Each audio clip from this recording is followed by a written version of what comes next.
Hello guys, welcome back to Akash vlogs. Lakshadweep യാത്രയ്ക്ക് ശേഷം നമ്മുടെ അടുത്ത യാത്ര ഇവിടെ തുടങ്ങുവാണ്. വേറെ എവിടെയല്ല, നമ്മളിപ്പോൾ one of the biggest country in the world റഷ്യയിലാണ് നമ്മളിപ്പോൾ ഉള്ളത്. എന്താ പറയുക, ഒരുപാട് നാളായിട്ട് ഇങ്ങനെ പ്ലാൻ ചെയ്ത് അവസാനം വന്ന് എത്തി നിൽക്കുന്നൊരു അടുത്ത ഡെസ്റ്റിനേഷനാണ് നമ്മുടെ റഷ്യ. സാധാരണ നമ്മുടെ വ്ളോഗ് തുടങ്ങുന്നത് നമ്മൾ വീട്ടിൽ നിന്ന് ബാഗ് പാക്ക് ചെയ്യുന്നു, എയർപോർട്ടിലേക്ക് പോകുന്നു, എയർപോർട്ടിലെ കാര്യങ്ങളും ഇമിഗ്രേഷനും ആ പരിപാടികളും, പിന്നെ എയർപോർട്ടിൽ എന്താ പറയുക, റഷ്യ എയർപോർട്ടിൽ എത്തുന്നു, അങ്ങനത്തെ സ്ഥിരം പാറ്റേണിൽ നിന്ന് മാറി റഷ്യയിൽ നിന്ന് അങ്ങോട്ട് സ്റ്റാർട്ട് ചെയ്യാൻ വെച്ചു. കാരണം സ്ഥിരം പാറ്റേൺ ഇപ്പോൾ ചൈനയിൽ പോയപ്പോൾ നമ്മൾ കാണിക്കുന്നു, ജപ്പാനിൽ പോയപ്പോൾ കാണിക്കുന്നു, ലക്ഷദ്വീപ് എല്ലാം ഇങ്ങനെ സ്ഥിരം പാറ്റേൺ കാണിച്ച് അങ്ങനെ ഒരു വ്ളോഗ് അങ്ങനെ അങ്ങോട്ട് കളയേണ്ടെന്ന് വെച്ചിട്ടാണ് നേരെ റഷ്യയിലെത്തിയിട്ട് അങ്ങോട്ട് തുടങ്ങാം എന്ന് വെച്ചത്. നമ്മളിപ്പോൾ നിൽക്കുന്നത് റഷ്യയുടെ തലസ്ഥാനമായ മോസ്കോയിലാണ്. മോസ്കോ എല്ലാവർക്കും അറിയാവുന്ന സ്ഥലങ്ങളാണ് റഷ്യയും റഷ്യയുടെ തലസ്ഥാനമായ മോസ്കോയും ഈ നമ്മൾ പോകാൻ പോകുന്ന സെൻറ്റ് പീറ്റേഴ്സ്ബർഗും എല്ലാം. നമ്മുടെ ഇന്നത്തെ ദിവസം റഷ്യയിൽ നമ്മുടെ ആദ്യത്തെ ദിവസം ഡേറ്റ് ആയിട്ട് പറഞ്ഞാൽ മെയ് 26, 2026. ഇന്ന് നമ്മൾ പോകുന്നത് നമ്മളിപ്പോൾ നിൽക്കുന്ന ഹോട്ടലിൽ, മോസ്കോയിലുള്ള ഹോട്ടലിൽ നിന്ന് തൊട്ടടുത്താണ് മെട്രോ സ്റ്റേഷൻ. ഒരു മെട്രോ ജേണിയാണ്. എന്താ പറയുക, മോസ്കോ സിറ്റി മൊത്തം കാണാൻ. എന്നിട്ട് നമ്മൾ ഇറങ്ങുന്ന സ്ഥലം റെഡ് സ്ക്വയറിനടുത്താണ്. റെഡ് സ്ക്വയർ ഇറങ്ങിയിട്ട് നമ്മൾ റെഡ് സ്ക്വയർ മൊത്തം കാണും. റെഡ് സ്ക്വയർ ഇറങ്ങിയിട്ട് നമ്മൾ ലെനിൻ മ്യൂസിയത്തിലെത്തി പോകും. ഇതെല്ലാം നമ്മൾ ഹിസ്റ്റോറിക്കലായിട്ട് പഠിച്ച സ്ഥലങ്ങളാണ്. അത് കഴിഞ്ഞിട്ട് നമ്മൾ ബെസിൽസ് കാത്തഡ്രൽ എന്ന് പറഞ്ഞ ഇവിടെ തന്നെ ഒരു മോസ്കോയിലെ തന്നെ മെയിൻ ടൂറിസ്റ്റ് സ്പോട്ട്, നമ്മൾ എന്താ പറയുക, ഒരു ഔട്ട്സൈഡ് വ്യൂ ഉണ്ട്. അങ്ങനെ മോസ്കോയിലൊരു ടോട്ടൽ ഓവറോൾ സിറ്റി ടൂറാണ് നമ്മുടെ ഇന്നത്തെ ദിവസം. എന്താ പറയുക, ഒരുപാട് നാളത്തെ ആഗ്രഹമാണ് റഷ്യ വരണമെന്ന്. ഒരുപാട് രാജ്യങ്ങളുടെ ആഗ്രഹത്തിൻ്റെ കൂട്ടത്തിലുള്ളൊരു രാജ്യം. അത് പെട്ടെന്ന് എന്തോ സപ്പോസ് എന്ന രീതിയിൽ നടന്നു. അത് നിങ്ങളെ കാണിക്കാൻ പറ്റുന്നു എന്നുള്ളതിൽ വലിയ സന്തോഷം. നമ്മുടെ ജേണി ഇവിടെ വെച്ച് തുടങ്ങുകയാണ്. ഇനിയുള്ളൊരു 6-7-8 ദിവസം നമ്മൾ റഷ്യയിൽ അടിച്ചു പൊളിക്കുന്നതായിരിക്കും. അത് നിങ്ങളെ കാണിക്കാനും പറ്റും എന്നുള്ളൊരു വിശ്വാസത്തിൽ വ്ളോഗ് ഇവിടെ വെച്ച് തുടങ്ങുന്നു. Anyway, welcome back to Akash vlogs.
സാധാരണ നമ്മൾ ഇതുവരെ പോയ രാജ്യങ്ങളിൽ നിന്ന് വ്യത്യസ്തമായി ഇവിടെ നമുക്ക് ഗൈഡ് പറയുന്നത് ഡയറക്റ്റ്ലി കേൾക്കാൻ വേണ്ടി ഒരു കുഞ്ഞ് റേഡിയോ സിസ്റ്റം നമുക്ക് തന്നിട്ടുണ്ട്. അത് വളരെ യൂസ്ഫുൾ ആണ്. കാരണം പറയുന്നത് നമുക്ക് നേരിട്ട് ഈ ഹെഡ്ഫോൺ വഴി സുഖമായിട്ട് കേൾക്കാൻ പറ്റും അവരെത്ര ദൂരെയാണെങ്കിലും. മോസ്കോ മെട്രോ നമ്മുടെ ഇന്ത്യയിൽ 2001 ആദ്യമായിട്ട് മെട്രോ വന്നത്.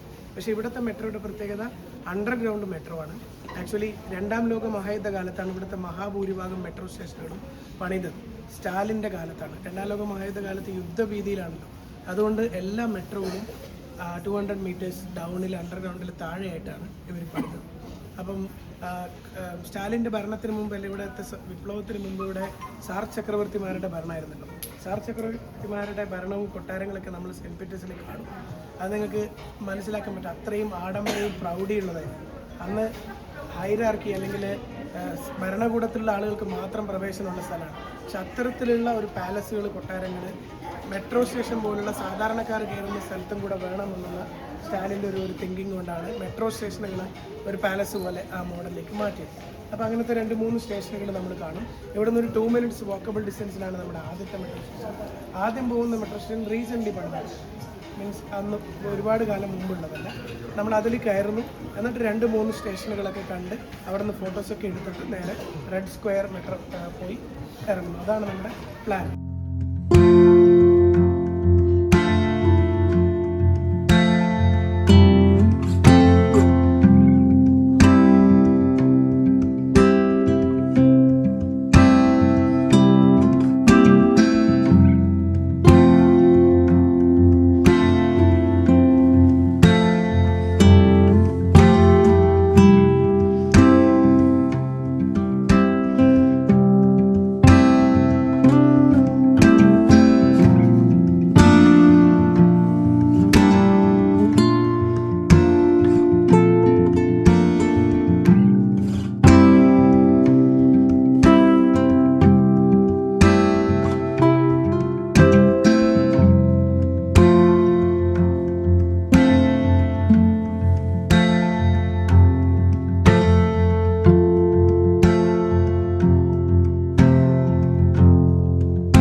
ഇതാണ് റഷ്യക്കാരുടെ വൈറ്റ് ഹൗസ്, ക്രംബ്ലിൻ എന്നാണ് പറയുന്നത്. അതിന് നേരെ അടുത്ത് തന്നെയാണ് ബസിൽസ് കത്തീഡ്രൽ, നമ്മളിപ്പോൾ പോകുന്ന റഷ്യയുടെ തന്നെ ഒരു ഐക്കോണിക് സിമ്പൽ.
വലിയ തിരിച്ചടി അവർക്ക് റെസിസ്റ്റൻസ് ഉണ്ടായത് ഇവിടെ.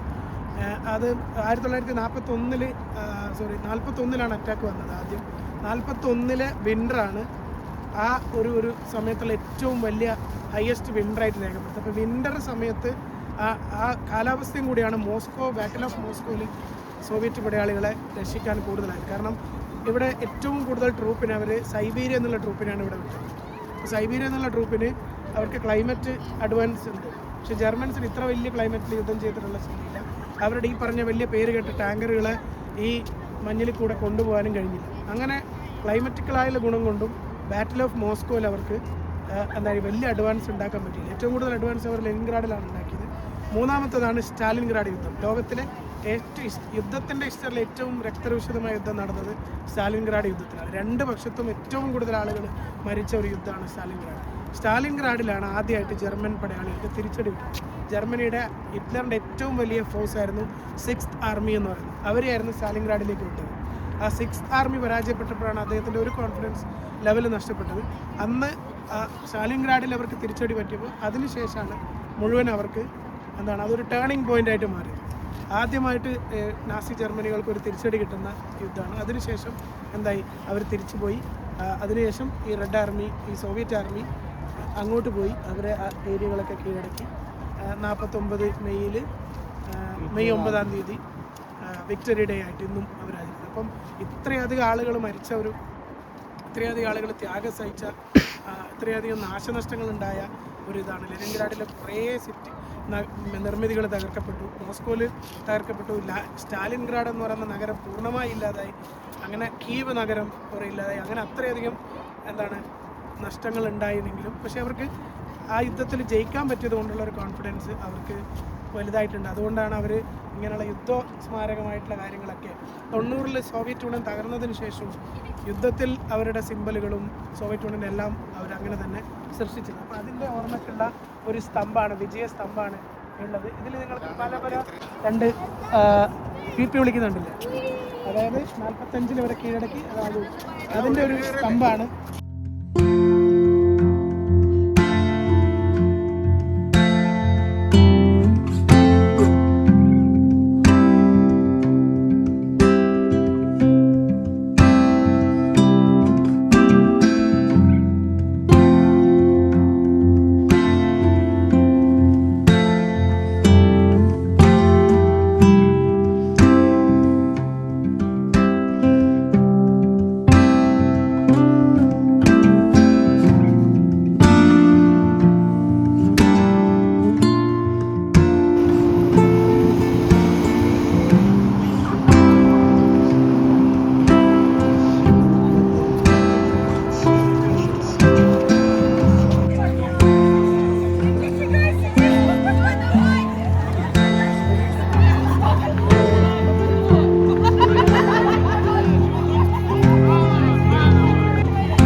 Я вспомнил себя такой. Жизнь пробегает, как черная кошка с белым пятном на груди. Я полюбила тебя, но сильно так не быть. Наш с тобой последний вальс. Я кружу тебя на прощание. Последний шанс задержать на минуту дыхание. Последний вальс. Без права на конце. Последний шанс, чтобы ты меня не забыл. Взгляды взрослеют быстрее, чем больше, чем завтра, ближе, чем звезды, но раньше, чем глупая поза. Ты сон на рассвете, свет между строк, дыхание в ответ, но шепот надежды на фоне комет. Наш с тобой последний вальс. Я кружу тебя на прощание. Последний шанс задержать на минуту дыхание. Последний вальс без права на танец другим. Последний шанс, чтобы я тебя не забыл. последний вальс. Наш с тобой последний шанс.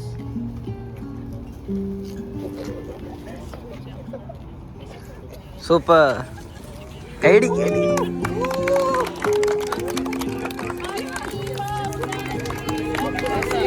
Come. Can you do it?